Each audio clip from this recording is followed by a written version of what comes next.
I've lived in Charleston for about 7 years now, and I love it. But if I had to do it all over again, there would be some things that I would take into consideration first. So I've filtered these down to the 5 mistakes people make when moving here and how to avoid them. The first one is underestimating traffic and commute times. Like any growing mid-sized city, Charleston has had its fair share of traffic struggles. Traffic congestion has become a major problem in pretty much every area around Charleston. Everywhere from Mount Pleasant to James Island, Somerville, what would normally take you maybe a 10 to 15 minute drive can sometimes take you 40 minutes to get somewhere, especially if there's some sort of accident. Most of the traffic is headed towards downtown Charleston in the morning and leaving away from it in the afternoon. Morning times from about 7 to 9 are especially rough, along with the afternoon times starting at honestly a little early at around 3:30 to 4 to about 6 p.m. These times I try to avoid the roads entirely if possible because the traffic can truly be a pain.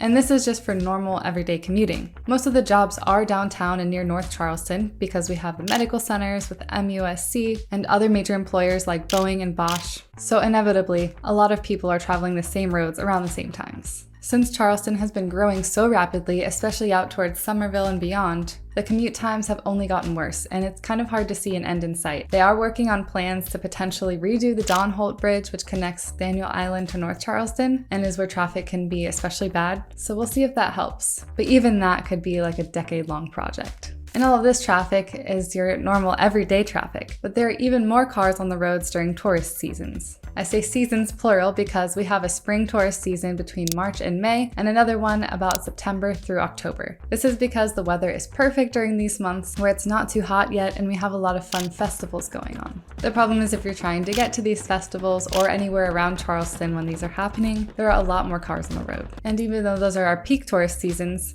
we do have tourists here year-round. We get about 8 million visitors to Charleston every year, so you can imagine this would add to an already growing traffic concern. This is why if you're planning to move to Charleston, it's super important to research and figure out what you want your commute time to be and the amount of time you're willing to be away from things like the beaches in downtown Charleston. One factor to take into consideration is our public transportation isn't what it could be. We have a bus system, but it doesn't go very far. Charleston is working on a low-country rapid transit system, which will connect downtown Charleston all the way up to Ladson, and could really help people during commute times by taking more cars off the road and making it easier for people to park and ride rather than having to fight the traffic to downtown. However, again, that's another project that will take a lot of time before it will actually be ready to go. To get around some of the commute times, other people have resorted to carpooling, which can ease the burden of gas and parking expenses, or what I see a lot is work from home. While this is obviously not an option for everyone, if you're between a job that allows you to work from home and one you have to be somewhere at a specific time, I would recommend the remote job so you don't have to take precious time out of your day in the car driving to work. There are of course trade-offs. A lot of people that end up moving to Somerville, for example, find that the traffic is worth it to get the house that they want, but this is definitely an important factor to consider for you when moving to Charleston. The next mistake is overlooking the effects of humidity and the weather. If you've been to Charleston mid-August, then you know what I mean when I say it gets very hot and humid in the summer here, but the humidity is present year-round. Since we are a subtropical climate, it can be uncomfortable and affect your daily life, especially if you're not used to a climate so warm. I do think your body adjusts to the climate that you live in. Like, I could never handle snow at this point, but even native Charlestonians have trouble dealing with the hot summers. In the summer, you might find that you'd rather spend more time indoors, but there's also other ways to prepare. You want to make sure you stay super hydrated in the summers, use sunscreen, and make sure that your air conditioning system gets maintained regularly. But the good part about Charleston is if you're coming from a colder climate, there is no shoveling snow here, so you'll probably have to do way less weather-related labor. There are only a handful of nights where it actually gets below freezing, so you also don't have to do a lot of maintenance in preparing your home for a major freeze. Along this topic of the heat and humidity, we do have certain weather-related challenges such as hurricanes, flooding, and seasonal storms. Some areas of Charleston are worse than others when it comes to flooding,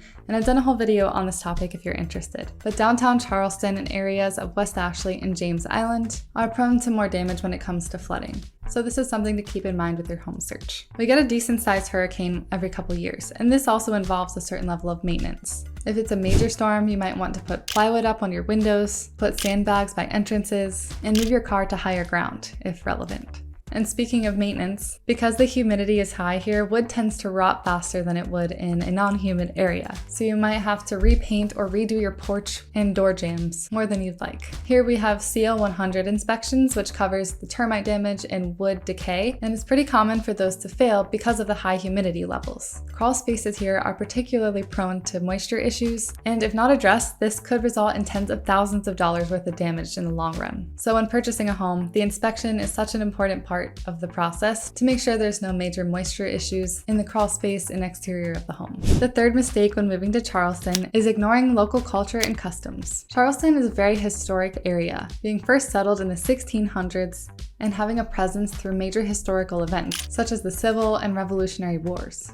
A great way to do this is by visiting the museums, plantations, and more to get a full picture of the good and bad parts of our history. We also have a number of events and festivals throughout the year, which is a great way to immerse yourself in Charleston culture. Here in Charleston, food is a major part of the culture, so you definitely don't want to miss out. We have festivals for everything from oysters to strawberries, seafood, and more. And we also have events respecting the diversity of the area, with things like the Black Food Truck Festival, the Latin American Festival, and more. I also always recommend supporting our local businesses, as this is part of what makes Charleston so special.